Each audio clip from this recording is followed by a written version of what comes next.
ಓಂ ಗುರುಭ್ಯೋ ನಮಃ. ಹರಿ ಓಂ ಹರಿ. ನಮಸ್ತೆ ನನ್ನ ಪ್ರೀತಿಯ ವೀಕ್ಷಕರೇ. ವಿಶೇಷವಾಗಿ ಇವತ್ತಿನ ದಿನ ನಾವು ನಮ್ಮ ಹಿಂದೂ ಸಂಪ್ರದಾಯದಲ್ಲಿ ಪ್ರತಿ ಹಬ್ಬವು ಒಂದು ನಿರ್ದಿಷ್ಟ ಮಾಸದ ನಕ್ಷತ್ರಗಳ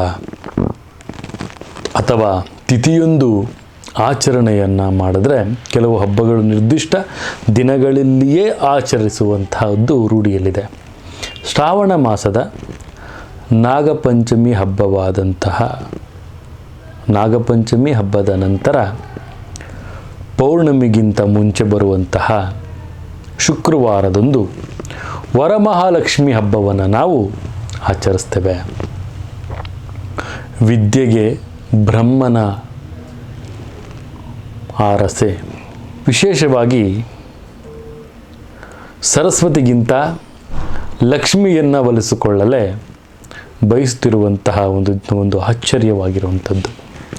ಅದನ್ನು ಕೂಡ ನಂಬಲೇಬೇಕಾದಂತಹ ಸತ್ಯವಾಗಿದೆ ನನ್ನ ಪ್ರೀತಿಯ ವೀಕ್ಷಕರೇ.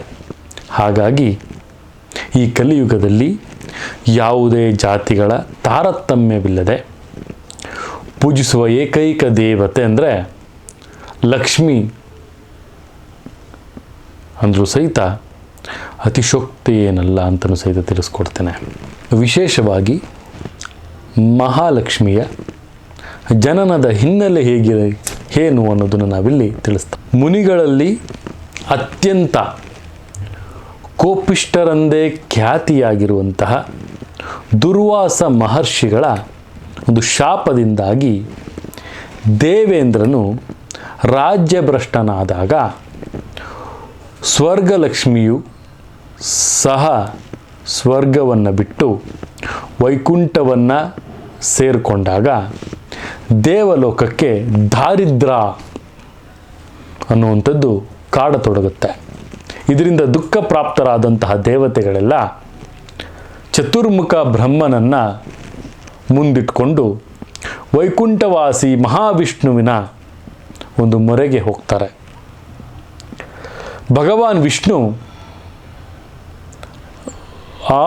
ಭಗವಾನ್ ವಿಷ್ಣುವಿನ ಒಂದು ಆಜ್ಞೆಯಂತೆ ಅಮೃತವನ್ನು ಪಡೆಯಲು ಸಮುದ್ರ ಮಂಥನವನ್ನು ಮಾಡ್ತಾರೆ.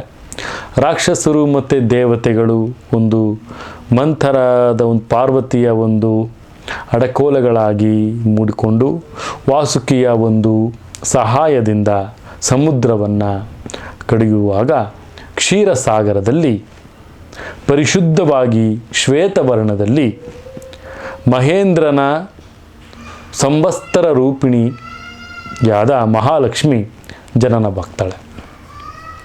ದೇವತೆಗಳನ್ನು ಅನುಗ್ರಹಿಸಿದಲ್ಲದೆ ಮಹಾವಿಷ್ಣುವನ್ನು ವರಿಸ್ತಾಳೆ. ಸಮುದ್ರ ಮಂಥನದಲ್ಲಿ ಹುಟ್ಟಿದ ವರಮಹಾಲಕ್ಷ್ಮಿಯನ್ನು ಕ್ಷೀರ ಸಮುದ್ರ ಸಂಭವೆ, ಸಮುದ್ರರಾಜನ ಪುತ್ರಿ, ಚಂದ್ರನ ತಂಗಿ, ಕಮಲದಲ್ಲಿ ಆವಾರ್ಭಿಯಾಗಿರುವವಳು ಅಂತಲೂ ಸಹಿತ ನಾವಿಲ್ಲಿ ಕರಿತೀವಿ. ಅಂದರೆ ವಿಶೇಷವಾಗಿ ತಾಯಿ ಜಗನ್ಮಾತೆ ವರಮಹಾಲಕ್ಷ್ಮಿ ಸಮುದ್ರ ಮಂಥನ ಸಮಯದಲ್ಲೇ ಜನ್ಮವಾಗಿದ್ದು ಅನ್ನೋದು ಇಲ್ಲಿ ತಮಗೆ ಅರ್ಥ ಆಯಿತು ನನ್ನ ಪ್ರೀತಿಯ ವೀಕ್ಷಕರೇ. ವಿಶೇಷವಾಗಿ ಈ ವ್ರತವನ್ನು, ಮಹಾಲಕ್ಷ್ಮಿಯ ವ್ರತವನ್ನು ಆಚರಿಸುವ ಒಂದು ಮಹತ್ವವೇನು ಅನ್ನೋದನ್ನು ಸಹಿತ ನಾವಿಲ್ಲಿ ತಿಳಿಸ್ತಾ ಹೋಗೋಣ. ಒಮ್ಮೆ ಶಿವ ಪಾರ್ವತಿಯರು ಏಕಾಂತದಲ್ಲಿ ಮಾತನಾಡುತ್ತಿರುವಾಗ ಈ ಜಗತ್ತಿನ ಉದ್ಧಾರಕ್ಕಾಗಿ ಯಾವ ವ್ರತವನ್ನು ಮಾಡಿದ್ರೆ ಶ್ರೇಷ್ಠ ಅಂತ ಜಗಜ್ಜನನಿಯಾದಂತಹ ಪಾರ್ವತಿ ಶಿವನನ್ನು ಕೇಳ್ತಾಳೆ. ತಡ ಮಾಡದೆ ಸ್ವತಃ ಈಶ್ವರನು ವರಮಹಾಲಕ್ಷ್ಮಿಯ ವ್ರತವನ್ನು ಅತ್ಯಂತ ಶ್ರೇಷ್ಠವಾದಂಥ ವ್ರತ ಅಂತಲೂ ಸಹಿತ ತಿಳಿಸ್ತಾನೆ. ಆ ವ್ರತದ ಮಹತ್ವವನ್ನು ಪಾರ್ವತಿಗೆ ಕಥೆಯ ರೂಪದಲ್ಲಿ ಹೇಳ್ತಾನೆ. ಅದರಿಂದ ತಾಯಿ ಜಗನ್ಮಾತೆ ಆ ಕಥೆಯನ್ನು ಯಾವ ರೀತಿ ಕೇಳ್ತಾಳೆ ಅನ್ನೋದಾದರೆ, ಕುಂದಿನ ಎಂಬ ಊರಿನಲ್ಲಿ ಚಾರುಮತಿ ಎಂಬ ಬಡ ಮಹಿಳೆ ಇರ್ತಾಳೆ. ಬಡತನದಲ್ಲಿ ಆಕೆ ಕಾಯಿಲೆಗೆ ಪೀಡಿತ ಮತ್ತು ವಯೋವೃದ್ಧವಾದಂಥ ಅತ್ತೆ ಮಾವಂದಿರ ಸೇವೆಯಲ್ಲಿ ಅವಳು ನಿಷ್ಪ್ರಜ್ಞವಾಗಿರ್ತಾಳೆ. ಅಂತಹ ಒಂದು ಶ್ರದ್ಧೆಯಿಂದ ಮಾಡುತ್ತಿದ್ದರೂ ಸಹಿತ ಅವರ ಕಾಯಿಲೆಗಳು ವಾಸಿಯಾಗದೆ ಅವರು ನರಳುತ್ತಾ ಇರ್ತಾರೆ. ಇದನ್ನು ನೋಡಿ, ಓ ದೇವರೇ, ದಯವಿಟ್ಟು ನಮ್ಮ ಒಂದು ಅತ್ತೆ ಮಾವರನ್ನು ಕಾಯಿಲೆಯನ್ನು ಗುಣಪಡಿಸು, ಅವರ ಒಂದು ನರಳಾಡಿಕೆಯನ್ನು ಹೋಗಲಾಡಿಸು ಅಂತಲೂ ಸಹಿತ ಪ್ರಾರ್ಥನೆಯನ್ನು ಮಾಡ್ತಾಳೆ. ಪ್ರತಿದಿನ ಅದನ್ನೇ ಕೇಳ್ತಾ ಇರ್ತಾಳೆ ದೇವರ ಹತ್ರ. ಅದೊಂದು ದಿನ ಇದ್ದಕ್ಕಿದ್ದಂತೆ ಆಕೆಯ ಸ್ಪರ್ಶದಲ್ಲಿ ಮಹಾಲಕ್ಷ್ಮಿ ಕಾಣಿಸ್ಕೊಳ್ತಾಳೆ. ಆಕೆಯ ಒಂದು ಸ್ವಪ್ನದಲ್ಲಿ ಮಹಾಲಕ್ಷ್ಮಿ ಕಾಣಿಸ್ಕೊಂಡು, ಎಲೆ ಚಾರುಮತಿಯೇ, ನೀನು ನಿಮ್ಮ ಅತ್ತೆ ಮಾವಂದಿರನ್ನು ಕಾಳಜಿಯಿಂದ ಸೇವೆಯನ್ನು ಮಾಡ್ತಾ ಇದೆಯಾ. ವಿಶೇಷವಾಗಿ ನೀನು ಶ್ರಾವಣ ಮಾಸದ ಹುಣ್ಣಿಮೆಗೂ ಮೊದಲು ಬರುವಂತಹ ಶುಕ್ರವಾರ ನನ್ನ ಪೂಜಿಸು, ನಿನ್ನ ಇಷ್ಟಾರ್ಥಗಳನ್ನು ನಾನು ಈಡೇರಿಸ್ತೀನಿ ಅಂತ ಹೇಳಿ ಕಣ್ಮರೆ ಆಗ್ತಾಳೆ ತಾಯಿ ಜಗನ್ಮಾತೆ. ಸಾಕ್ಷಾತ್ ಮಹಾಲಕ್ಷ್ಮಿಯೇ ತನ್ನ ಕನಸಿನಲ್ಲಿ ಬಂದು ಅನುಗ್ರಹಿಸ್ತಾಳೆ ಅನ್ನೋದನ್ನು ಚಾರುಮತಿ ಕೇಳಿ ಸಂತೋಷಗೊಳ್ತಾಳೆ. ಚಾರುಮತಿಗೆ ತನ್ನ ಕನಸಿನ ಬಗ್ಗೆ ತನ್ನ ಬಂಧು ಮಿತ್ರರಿಗೆ ತಿಳಿಸಿ, ಶ್ರಾವಣ ಮಾಸದ ಪೌರ್ಣಮಿಗಿಂತ ಮುಂದೆ ಬರುವ ಶುಕ್ರವಾರ ಬಹಳ ಭಕ್ತಿ ಭಾವಗಳಿಂದ ಮಹಾಲಕ್ಷ್ಮಿಯ ಒಂದು ಆರಾಧನೆಯನ್ನು ಮಾಡ್ತಾಳೆ. ಆ ತಾಯಿಯ ಒಂದು ಅನುಗ್ರಹವನ್ನು ಸಹಿತ ಪಡಿತಾಳೆ. ಅದಾದ ನಂತರ ಆಕೆಯ ಬಡತನ ನಿರ್ಮೂಲವಾಗುತ್ತೆ. ಆಕೆಯ ಒಂದು ಅತ್ತೆ ಒಂದು ಮಾವರ ಒಂದು ಕಾಯಿಲೆಗಳು ಸಹಿತ ವಾಸಿಯಾಗುತ್ತೆ. ಅಂದಿನಿಂದ ಪ್ರತಿ ವರ್ಷವೂ ಸಹಿತ ಆಕೆ ತನ್ನ ಬಂಧು ಮಿತ್ರರೊಡನೆ ತಪ್ಪದೆ ಮಹಾಲಕ್ಷ್ಮಿಯ ಒಂದು ವ್ರತಾಚರಣೆಯನ್ನು ಮಾಡಿ ಸಕಲ ಆರೋಗ್ಯವನ್ನು ಸಹಿತ ಐಶ್ವರ್ಯವಂತಳಾಗಿ ಪ್ರತಿ ವರ್ಷವೂ ಸಹಿತ ವಿಭಿನ್ನ ರೀತಿಯಲ್ಲಿ ಆಚರಣೆಯನ್ನು ಮಾಡಿ ಜೀವನವನ್ನು ನಡೆಸ್ತಾ ಇರ್ತಾಳೆ. ಇದು ವಿಶೇಷವಾಗಿ ಒಂದು ಮಹಾಲಕ್ಷ್ಮಿಯ ಕಥೆಯನ್ನು ಸಹಿತ ನಾವಿಲ್ಲಿ ನಿಮಗೆ ತಿಳಿಸ್ತೋ. ವ್ರತಾಚರಣೆಯನ್ನು ಹೇಗೆ ಮಾಡಬೇಕು, ಮಹಾಲಕ್ಷ್ಮಿ ಒಂದು ವ್ರತಾಚರಣೆ ಯಾವ ರೀತಿಯಾಗಿರುತ್ತೆ, ವ್ರತಾಚರಣೆಯಲ್ಲಿ ಯಾವ್ಯಾವ ರೀತಿಯ ಅಂಶಗಳನ್ನು ನಾವು ತೆಗೆದುಕೊಳ್ಬೇಕು ಅನ್ನೋದನ್ನು ನಾವಿಲ್ಲಿ ನೋಡೋದಾದರೆ, ವರಮಹಾಲಕ್ಷ್ಮಿಯ ಹಬ್ಬದ ದಿನ ಶುಕ್ರವಾರದಂದು ಬೆಳಗ್ಗೆಯೇ ಶುಚಿ ಭೋರ್ತರಾಗಿ ಬೆಳಗ್ಗಿನಿಂದ ಸಾಯಂಕಾಲದವರೆಗೂ ಸಹಿತ ಉಪವಾಸದಿಂದ ಇದ್ದು ಸಂಜೆ ಕಾಲ ಮಾಡಿ ದೇವರ ಒಂದು ಮನೆ ಅಥವಾ ಮನೆಯ ಒಂದು ದೊಡ್ಡದಾದಂಥ ಜಾಗದಲ್ಲಿ ಗೋಮೂತ್ರದಿಂದ ಸ್ಥಳ ಶುದ್ಧೀಕರಿಸಿ ರಂಗೋಲಿಯನ್ನು ಬಿಡಿಸಿ ಮರದ ಮಣಿ ಅಥವಾ ಕುರ್ಚಿಯ ಮೇಲೆ ಅಗ್ರ ಇರುವಂತಹ 2 ಬಾಳೆ ಎಲೆಗಳನ್ನು ಇಟ್ಟು ಅದರಲ್ಲಿ ಅಕ್ಕಿ ಹಾಕಿ ಬೆಳ್ಳಿ ಅಥವಾ ತಾಮ್ರದ, ಅದು ಇಲ್ಲದಿದ್ದರೆ ಒಂದು ಸ್ಟೀಲ್ ಕಳಸವನ್ನು ಸಹಿತ ಇಟ್ಟು ಆ ಕಳಸದಲ್ಲಿ ಒಣ ದ್ರಾಕ್ಷಿ, ಗೋಡಂಬಿ, ಬಾದಾಮಿ, ಉತ್ತುತ್ತೆ, ಕಲ್ಲ ಸಕ್ಕರೆಗಳನ್ನು ತುಂಬಿ ಅನುಕೂಲ ಇದ್ದಲ್ಲಿ ಬೆಳ್ಳಿ ಅಥವಾ ಬಂಗಾರದ ನಾಣ್ಯವನ್ನು ಹಾಕಿ ಶುದ್ಧವಾದ ಅರಿಶಿಣ ಚಿಟಿಕೆಯನ್ನು ಹಾಕಿ ಶುದ್ಧವಾದ ನೀರು ತುಂಬಬೇಕಾಗತ್ತೆ. ಹಾಗೆ ಸ್ಥಾಪಿಸಿದ ಇದನ್ನು ನಾವು ಕಳಶ ಪ್ರತಿಷ್ಠಾಪನೆ ಅಂತ ಕರೀತೇವೆ. ಹಾಗೆ ಸ್ಥಾಪಿಸಿದ ಕಳಸದಲ್ಲಿ ಮಾವಿನ ಸೊಪ್ಪಿನ ಅಗ್ರವನ್ನಿಟ್ಟು ಅದರ ಮೇಲೆ ಅರಿಶಿಣ ಹಚ್ಚಿನ ಅಥವಾ 3 ಕಡೆ ಕುಂಕುಮವನ್ನು ಹಚ್ಚಿ ತೆಂಗಿನಕಾಯಿಯ ಒಂದು ಜುಟ್ಟಿನ ಮೇಲೆ ಬರುವಂತೆ ಇಟ್ಟು ಅದರ ಮುಂದೆ ಲಕ್ಷ್ಮೀದೇವಿಯ ಬೆಳ್ಳಿ ವಿಗ್ರಹವನ್ನು ಅಲ್ಲದೆ ಲಕ್ಷ್ಮೀದೇವಿಯ ಬೆಳ್ಳಿ ಮುಖವಾಡವನ್ನು ಸಹಿತ ಇಡಬಹುದು. ನನ್ನ ಪ್ರೀತಿಯ ವೀಕ್ಷಕರೇ, ಅಲ್ಲಿ ಇಟ್ಟು ಅರಿಶಿಣದಲ್ಲಿ ಲಕ್ಷ್ಮೀದೇವಿಯನ್ನು ಪೂಜಿಸಲ್ಪಡುತ್ತಾಳೆ.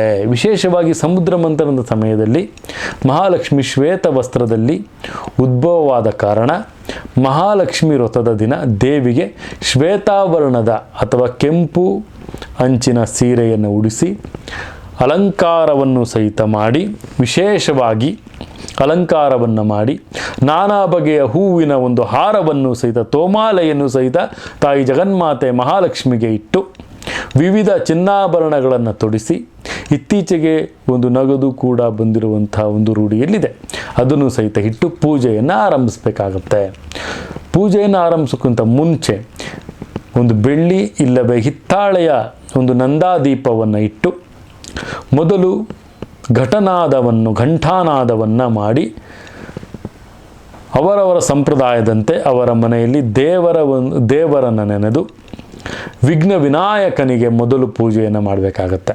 ಮೊದಲು ಪೂಜಿತನಾದಂಥ ವಿಘ್ನ ವಿನಾಯಕನಿಗೆ ಮಾಡಿ, ವಿಘ್ನನಾಶಕನಾದಂತಹ ವಿಘ್ನ ವಿನಾಯಕನಿಗೆ ಪ್ರಥಮವಾದಂಥ ಪೂಜೆಯನ್ನು ಮಾಡಿ, ನಂತರ ಮಹಾಲಕ್ಷ್ಮಿಯನ್ನು ಧ್ಯಾನಿಸಿ ಆಹ್ವಾನವನ್ನು ಮಾಡಿ, ನಂತರ ಅರ್ಘ್ಯ ಪಾದ್ಯಗಳನ್ನು ಮಾಡಿ ಲಕ್ಷ್ಮೀದೇವಿಗೆ ಚಿಕ್ಕ ಒಂದು ವಿಗ್ರಹಕ್ಕೆ ಹಾಲು, ಮೊಸರು ಅಥವಾ ತುಪ್ಪವನ್ನು, ಜೇನುತುಪ್ಪವನ್ನು, ಸಕ್ಕರೆಯನ್ನು, ಪಂಚಾಭಿಷೇಕವನ್ನು ಸಹಿತ ಪಂಚಾಮೃತ ಅಭಿಷೇಕವನ್ನು ಮಾಡಬೇಕಾಗುತ್ತೆ.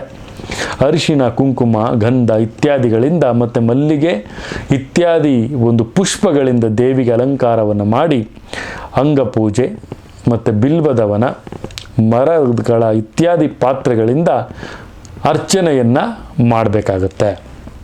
ಪೂಜೆ ನಂತರ ನಾನಾ ವಿವಿಧ ಬಗೆಯ ಕನಿಷ್ಠ ಪಕ್ಷ 5-6 ಹಣ್ಣುಗಳೊಂದಿಗೆ ಮಹಾಲಕ್ಷ್ಮಿ ಹಬ್ಬಕ್ಕೆಂದೇ